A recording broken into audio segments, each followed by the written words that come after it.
আজকে সাংস্কৃতিক কর্মীরা আগামী দিনে যে ত্রয়োদশ জাতীয় ভোট এবং সাধারণ নির্বাচন এবং গণভোটের যে বিষয়টা আমাদের সামনে আসছে সেই বিষয়টা আপনি কিভাবে দেখছেন এবং সেখানে আমাদের সাংস্কৃতিক কর্মীদের বিশেষ করে যারা তরুণ সাংস্কৃতিক কর্মী আছে তাদের বিষয়টা কিভাবে উপস্থাপন হবে এইটাই আমি আপনাকে জানতে চাইছি।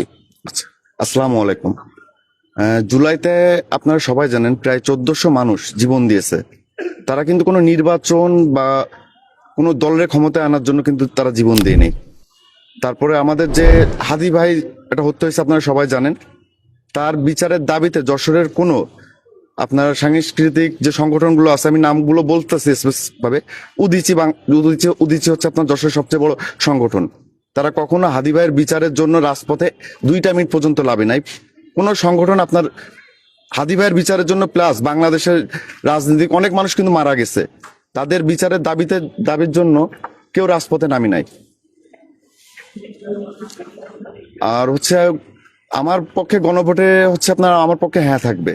আর আমি যশোরের সমস্ত সংগঠন যেগুলো আছে তাদের অনুরোধ করব তারা ন্যায়ের পথে থাকুক। তারা তারা যেভাবে আওয়ামী লীগ আমলে দালালি করেছে সেই দালালির সুযোগ কিন্তু এখন আর নাই।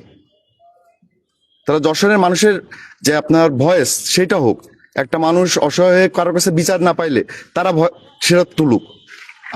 আমার সংগঠন থেকে এইটুকু বলতে পারি, বিপ্লবী ছাত্র জনতা মঞ্চের আমি যে ব্যানারের কাজ করতেছি, আমরা যশোরের সমস্ত মানুষের জন্য, ইনসাফের জন্য লড়াই করব।